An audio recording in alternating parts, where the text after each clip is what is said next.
Good morning, everyone. So this is the last class of computer system architecture, right? So in this class, what we will learn? We will learn about input-output transfer mode and how you will transfer input-output, okay? How you will transfer input-output to this memory unit or the CPU unit. So this transfer can be done via three methods: programmed I/O, interrupt initiated I/O, and the direct memory access. And DMA is a very important topic for the exam point of view, right? So first of all, what is I/O organization? What is the need of the input-output organization? So CPU is a very fastest device and I/O is very slow. So how they will communicate with each other? There is a need of the synchronization. What is the synchronization? Synchronization between the CPU and the I/O so that they can communicate with each other simultaneously. You have to manage the speed gap because one is fastest device and another is the slowest device. So you need a synchronization. So I/O device is never connected with system bus. The system bus is used to communicate with CPU and the I/O, but with the help of the interface. This interface is required to communicate I/O to the CPU. Okay? So I/O devices are never connected with the system bus directly. You required a high-speed interface. Why this high-speed interface is required? To manage the speed gap between the CPU and the I/O, because CPU is very fast and I/O is very slow. So to manage the speed gap, you required a interface, high-speed interface which manage the gap, right? So how this interface work? How? This interface work with the help of three methods, that is programmed I/O, interrupt initiated I/O, and last one is DMA, direct memory access. Okay? Understood? So mode of transfer is what? Mode of transfer is what? When you will, the binary information that is received from the external device is stored where? In memory unit, right? Whatever you will give the information, where this is received? In memory unit. And whatever you transferred from CPU is also received in where? Memory unit. Whether it is input device, whether it is any information, it is stored always in the where? Memory unit, right? Understood? Everything is stored in memory unit. So how CPU transferred with the I/O, right? You give any information with the help of input device, and this input information is converted to the output with the help of what? CPU. CPU is a processing unit which convert your input to the output. But how? How this gap is managed? I/O slow, CPU fast. So this is managed with the help of three methods. One is programmed I/O, second is interrupt initiated I/O, and last is DMA. Okay? So we will start. Some first method is programmed I/O. Guys, what is programmed I/O? It is very simple, like her name, programmed. So there is no required of interface, no interface required. Why? Because all the transfer information are kept in a separate program. Understood? There is no required of interface, there is no interface required between CPU and I/O. In this method, no interface is required. As I told you in the first slide, you required an interface, right? But in this method, no interface is required. So how you will communicate? How CPU communicate with I/O? With the help of a separate program. A separate program is written for performing I/O. Therefore, in mean meanwhile time when the IO is transferring the information with the help of the separate program, CPU is kya? Waiting. What CPU do? Only waiting. It is nothing do. कुछ भी काम नहीं करेगा, सिर्फ waiting करेगा. So what happens? Processor utilization is low. Why? CPU cannot do any other task. When the CPU stay in a program loop until the IO unit indicate it is ready for data transfer. This is a time consuming process because CPU is busy. CPUs never do any task until the transfer is complete. Until IO transfer is complete, CPU is busy. CPU is sitting idle. So this method is very time consuming process, very slow process, right? Because CPU is a very fast, but it cannot do another task, okay? Because CPU have to wait until the transfer is complete. Understand? Understand what is programmed I/O? Now, what is the advantage of this method? Easy to implement, only you have to prepare a separate program, okay? No hardware required, and CPU have to check the status bit. When the transfer is complete, it has to do another task, right? So what is the disadvantage? The processor wastes a lot of time waiting for the I/O module to transfer and receiving the data. Only CPU have to wait for receiving and the transfer the data. CPU cannot do nothing. Understood the programmed I/O? It is very simple. Just you have to remember, no interface required, only a separate program is used for transferring the data. Understood, guys? This method is understandable? Any doubt? No. Now, so how this disadvantage is overcome? With the second method, interrupt initiated I/O. नाम से समझ में आ रहा है कि interrupt कुछ है जो used हो रहा है. तो here interrupt controller is act as a high speed interface, right? To transfer the data between CPU and I/O, you require the interrupt controller. What you have required? Interrupt controller, which act as a high speed interface. Okay, so how it will work?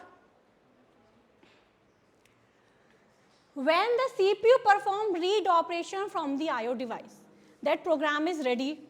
You have to read this task from where to where, right? You have to transfer the data. So it plays the request onto the system bus. अब interrupt controller क्या करेगा? Interrupt controller, ये देखिए, this is the interrupt controller. Okay, these are the control logic. This is the buffer, CPU and the I/O, right? Diagram समझ आ रहा है? अब देखो, पहले आप डायग्राम देखिए. फर्स्ट एक बार इसको समझ लेते हैं, फिर मैं आपको डायग्राम के थ्रू दोबारा समझाऊंगी. Okay, so when the CPU perform read operation from the I/O device,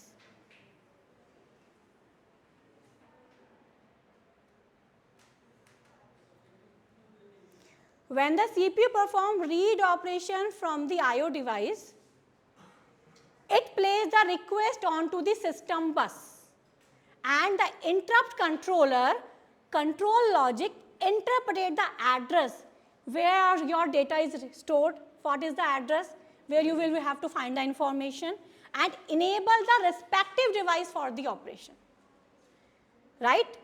CPU is not involved during these operations. CPU कुछ नहीं करेगा. CPU is not involved. It is executing some other job. CPU का काम नहीं है. जैसे ही control logic पे signals आएंगे, रिस्पेक्टिव डिवाइस इंफॉर्मेशन सर्च करेगा. जब इंफॉर्मेशन सर्च होगी, आपका CPU आइडल नहीं रहेगा, अपना अदर काम करता रहेगा.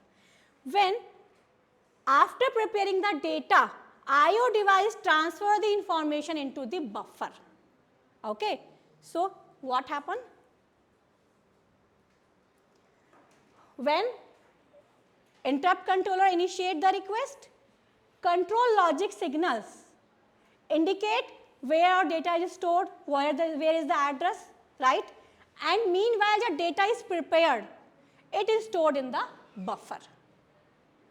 कंट्रोल लॉजिक से सिग्नल जनरेट हुए, डेटा को सर्च किया, वे डेटा इज स्टोर्ड, जहाँ डेटा है डेटा को प्रिपेयर किया ट्रांसफर करने के लिए. ट्रांसफर कहाँ होगा? बफर में आके. ओके जैसे ही आपका बफर रेडी हो जाएगा, इतने बफर रेडी हो रहा है, आपका सीपीयू कुछ भी काम करता रहेगा, हमें मतलब नहीं है, क्योंकि आप इतने डेटा को प्रिपेयर कर रहे हैं डेटा को ट्रांसफर करने के लिए. जब लॉजिक कंट्रोल लॉजिक सिग्नल्स गए, आईओ डिवाइस ढूंढा उसके रिस्पेक्टिव कौन से डिवाइस पे सिग्नल है, कहाँ से डेटा ट्रांसफर करना है. तो इतने टाइम पे सीपीयू आइडियल नहीं है.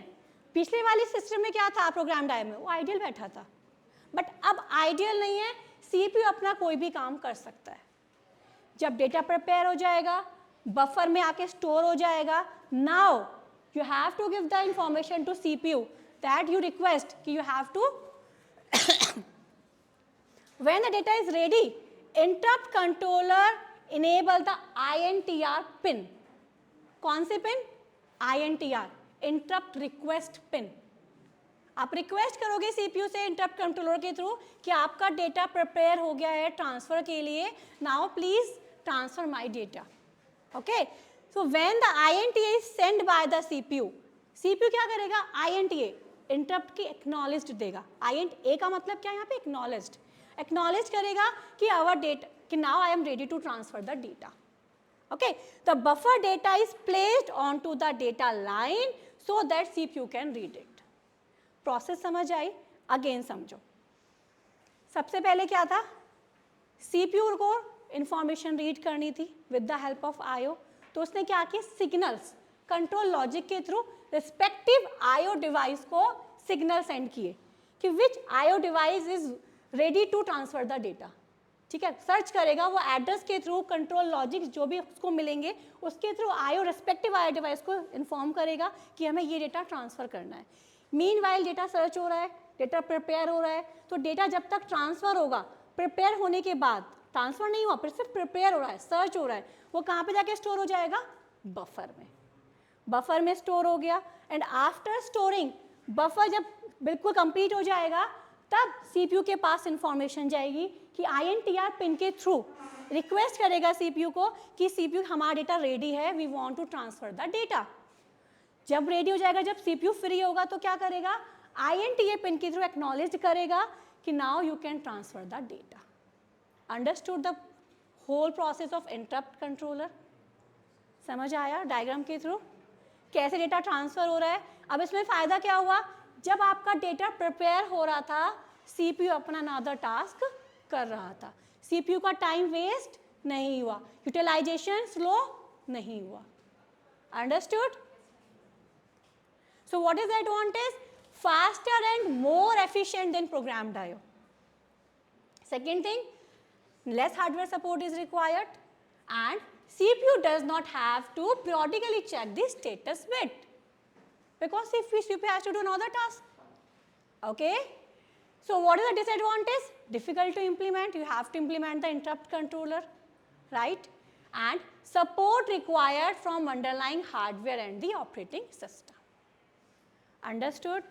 Any doubt from this topic, interrupt initiated IO? Understood? Everyone? Okay.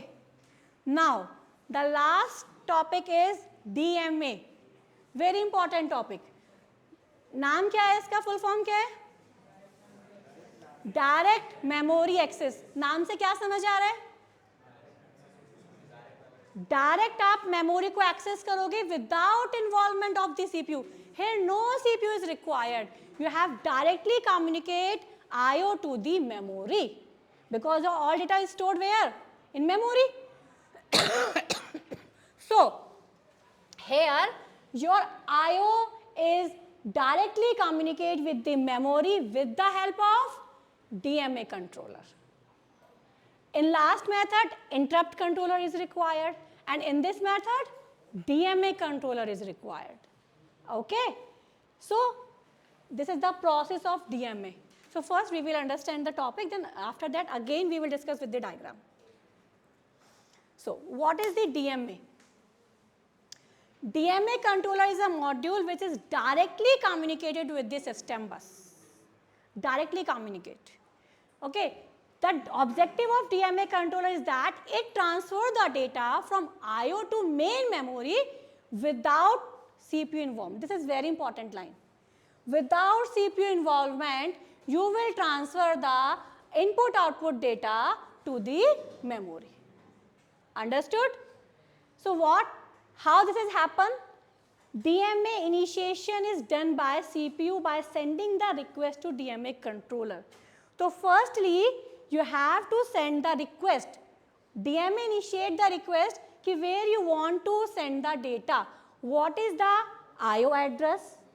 What is the starting address of data, where your data is stored, and what is the memory, starting address of memory, what is the count value, where your data is, how much data is transferred from this location to this location. So firstly, DMA initiation is done by the CPU. CPU ने क्या किया, सिर्फ signal send किए. Okay, DMA को signal send किए कि आपको कहाँ से डेटा भेजना है, कितना डेटा भेजना है और किस एड्रेस से भेजना है. सिर्फ इतनी इंफॉर्मेशन दे दी, उसका काम खत्म. CPU अब इन्वॉल्वमेंट नहीं होगा. समझ आया? First line. Second, after initialisation the CPU is busy. CPU क्या हो गया, अनदर टास्क में बिजी.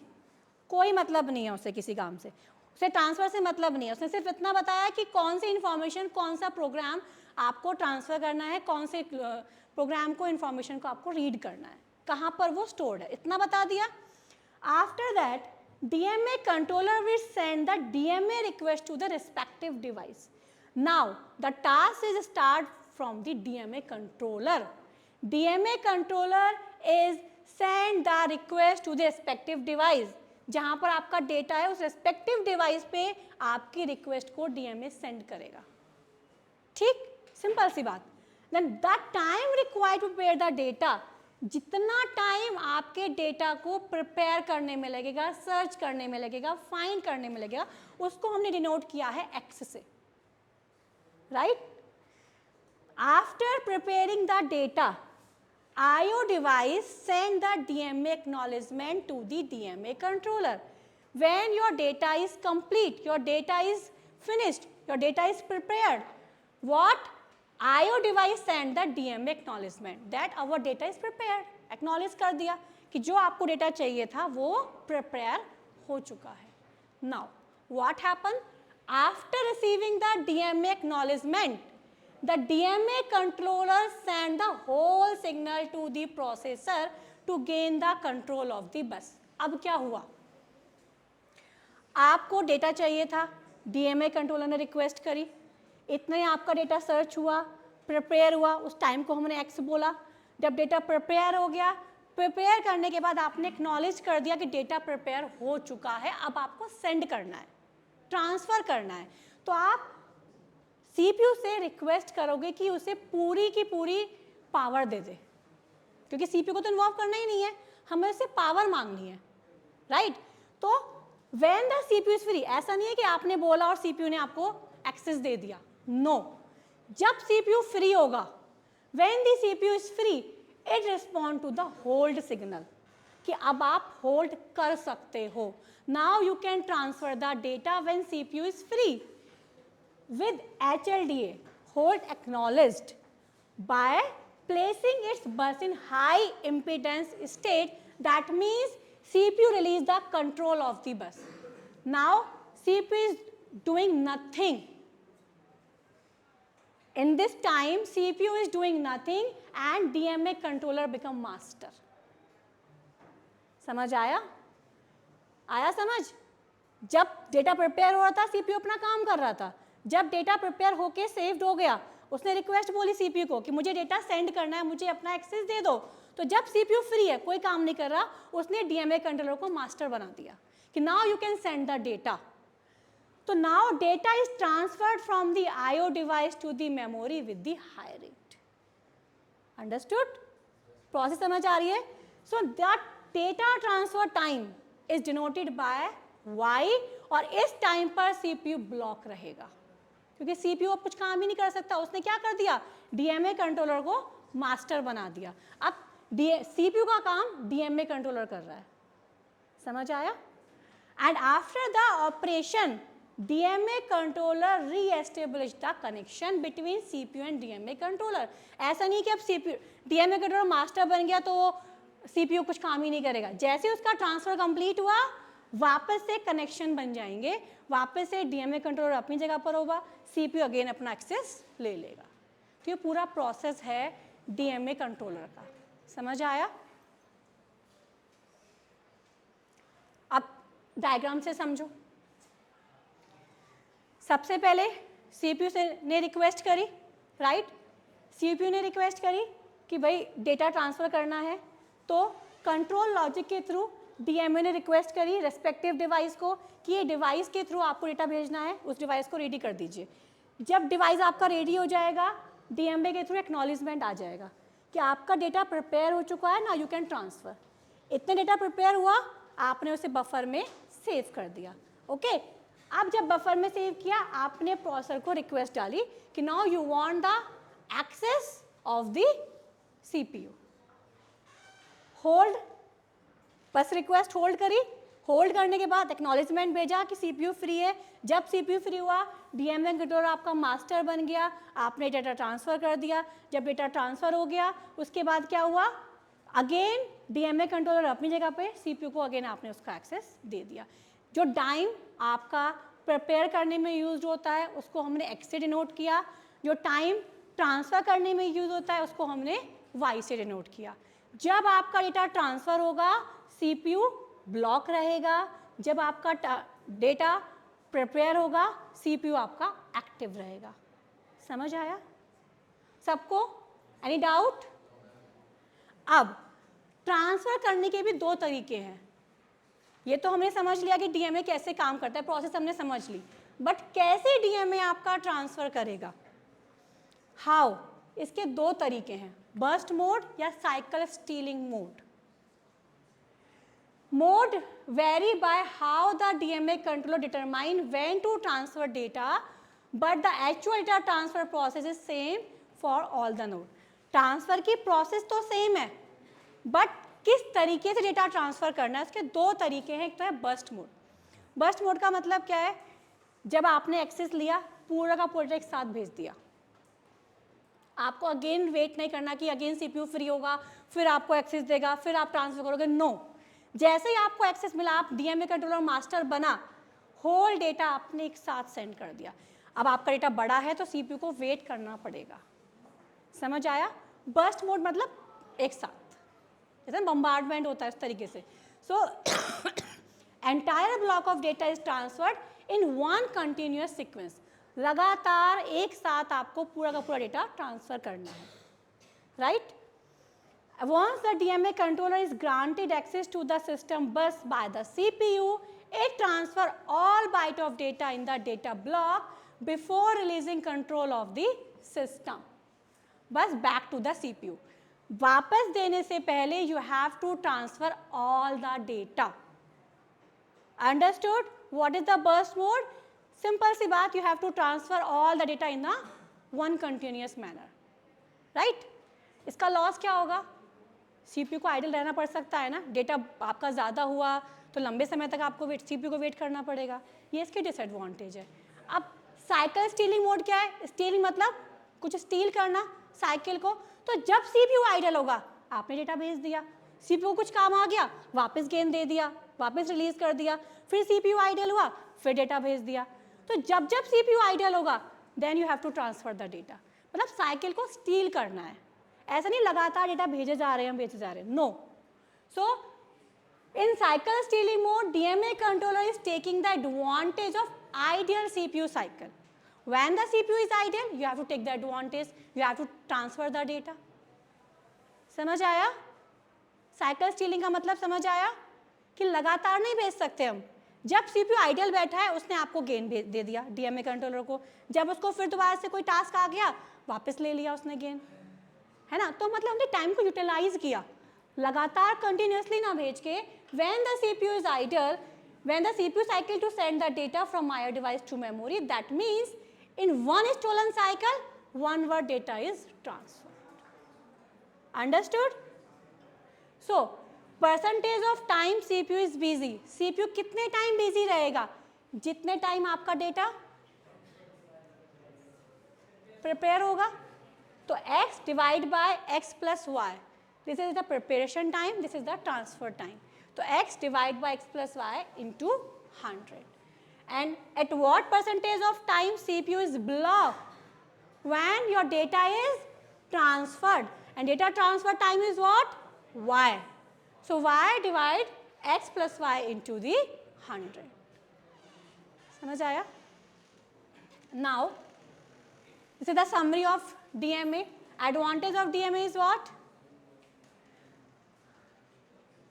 Advantage क्या होगा?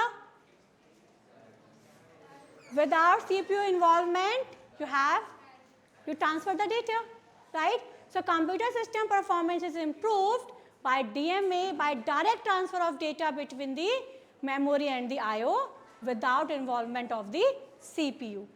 And CPU is free to perform any operation that do not use system bus. जिसमें सिस्टम बस की रिक्वायरमेंट नहीं है, सीपीयू अपना टास्क करता रहेगा, वो आइडियल नहीं बैठेगा. ये इसका एडवांटेज हुआ. And what is the disadvantage? In the case of only burst mode transfer, cycle stealing की कोई डिसएडवांटेज नहीं है, but in the case of burst mode data transfer the CPU is rendered inactive for relatively long period of time. Inactive हो जाएगा ना अगर आप long sequence का डेटा भेजोगे. यस, क्योंकि बर्स्ट मोड क्या कर रहा है? लगातार डेटा भेज रहा है. तो this is the advantage and disadvantage of DM. So question करें. Which of the following is not a valid mode of transfer between CPU and I/O device? DMA, programmed I/O, interrupt initiated I/O, or memory I/O? Answer please. A, B, C, D. अभी आपने कौन कौन से पढ़े हैं? Yes, D. DMA आप already पढ़ चुके हो. Programmed IO, interrupt initiated IO. Memory IO कुछ नहीं होता. ठीक है, तो the answer is memory IO. Next question. Which of the mode is more time consuming compare to others? Very good. Programmed I/O is the answer. Next, the DMA transfer are performed by a control circuit called as? Very good. The answer is DMA controller. Next, the technique where the controller is given complete access to main memory is what? Cycle stealing, memory stealing, memory, or burst mode? Very good. Burst mode is the right answer. So, any doubt from this topic? समझ में आया तीनों topic? अच्छे से working समझ आ गई? आपको रटने की ज़रूरत तो नहीं है. डायग्राम के थ्रू समझ आ गया. डायग्राम लर्न करो, प्रोसेसिंग हो जाएगी. ठीक है. So thank you so much guys.